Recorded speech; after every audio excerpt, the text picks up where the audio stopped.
There's an ugly drum in the fading light. Happy Wednesday evening to you, friends and subscribers, and everyone else out there in YouTube land. Friend of mine on here, Conan6868. Hoping I pronounced that right. Was looking for a little more information on this setup, so I figured I would see what I could do to help you out, buddy. Basically, it's just a 55-gallon drum. I got it from work. It held some kind of a spray glue, but the glue was in a big plastic bag, so the drum was just an open steel drum. After burning it out extensively, I had that sucker glowing.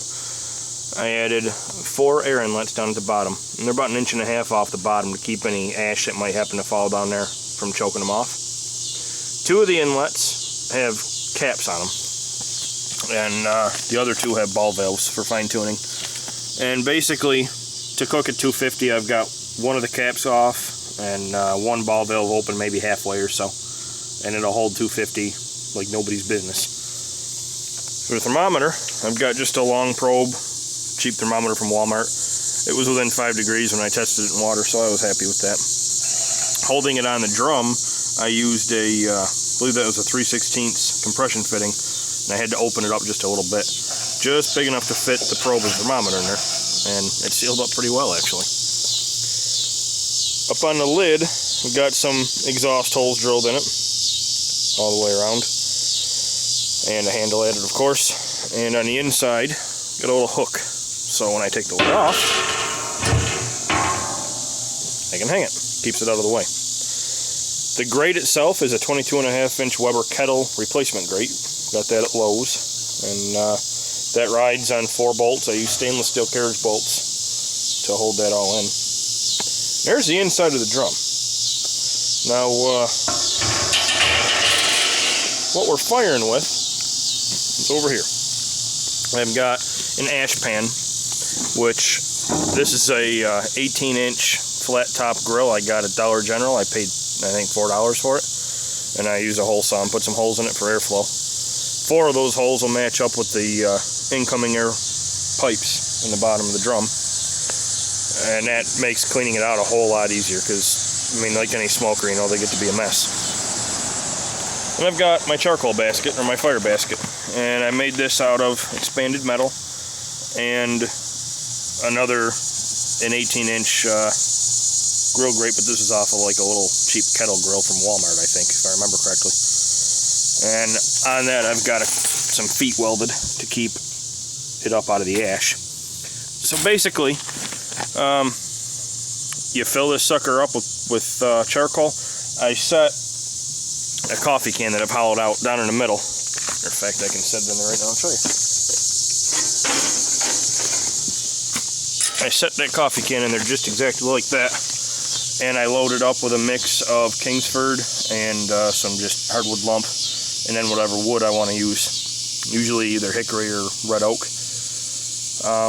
I dump just a little less than a full chimney of lit coals into the coffee can, yank the coffee can out, set the whole thing up into the smoker, and you're in business. I mean, that's all there is to it. It levels out pretty quick and holds temperature very well.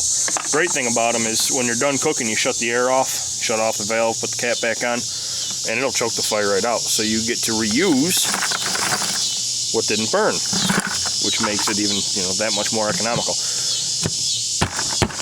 I've also made an extension for the top, which I admittedly I've not used it. I made it, seasoned it, and then never used it. So it has rusted. But basically it sits on there about like that. Now granted, the lid is still sitting there. And I use the original lock ring around it to hold it and secure it, and seals it up pretty well too. My intentions with this were to add another grate, or to be able to do sausages, or just taller things, you know. And that gave it a whole lot more room. I just haven't used it yet. But basically this is just another barrel that I cut off. I partitioned right at one of the lips, and then I went all around it with a hammer and flared it out just a little bit more to where it'll sit right on there good. But I think that's about it. That is my ugly drum smoker and its accessory. Altogether, I think I've got about $45, somewhere thereabouts, invested in this. The paint that's on it is just Dollar General spray paint. It's not high temp paint or nothing. They don't really get that hot. Right in here, about halfway up the drum, it'll get hot. Not even hot enough to burn you. Hot enough you wouldn't want to leave your hand sitting on it. The rest of the drum, you can put your hand right on it when it's burning. No issues. I have, the longest I've burned with this is about 16 and a half hours. And I still had coal left over from having that fire basket filled up. Or that charcoal basket filled up. And going from a char griller, which works very well, but is just a fuel monger. This thing, not an efficient cooker at all. Stepping from that to the ugly drum was like night and day difference. And I'll tell you, it does a good job. I couldn't have been happier with it. The first cook I did, I fell in love. I mean, the first time I used it, I fell in love with it. And I've been using it ever since. Of course, I still use a char griller, mostly for direct grilling, rotisserie work. I had it out here last weekend doing a little smoking with it too. Just depends on what I'm doing. Oh, that's about what I got for you. Again, Conan 6868. I hope that was adequate. If you need to know anything else, let me know. I'll be happy to share what I know. And as a matter of fact, I'm going to put a link down there in the information bar to a forum or message board. I think you'll have to join up to see pictures, but just like the epitome of information on ugly drum smokers.